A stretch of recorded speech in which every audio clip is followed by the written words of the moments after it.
баһадүрлерін еске алғанда ең алдымен Шақшар Жәнібектің есімі тілімізге оралады. Қазақтан шыққан тұңғыш Тарханның туғанына биыл 330 жыл.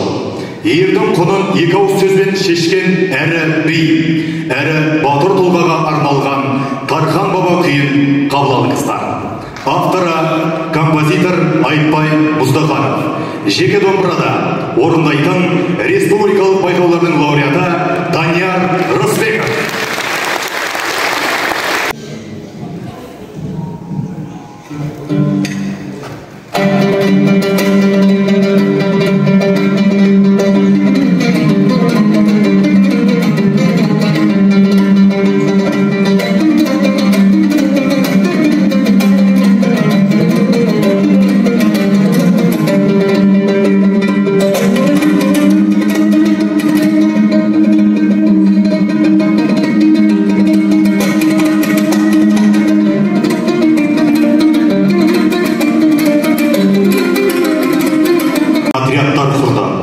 Әрқайсының басында 10 баса, 100 баса, 1000 басылар тұрды.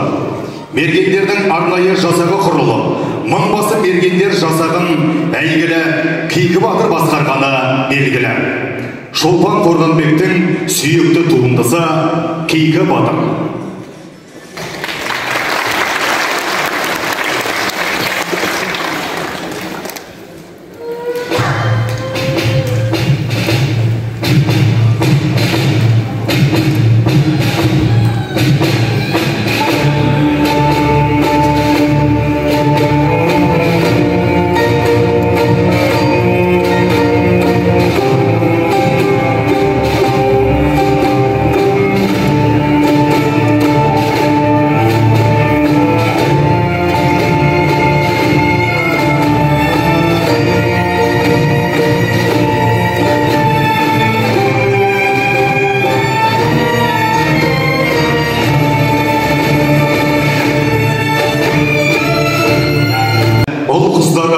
Байтақ отанымызды айрықша шабытпен жырға қосты. Еліміздің кеңдігі мен еңбектегі ерлігін бейнелейтін сондай туындылардың бірі Ғарифолла Құрманғалиевтің «Сәлем Қазақстан» әні. Қошеметтен қарсы алыңыздар. Сахнада филармония солисі, республикалық конкурстардың лауреаты Айжан Санай.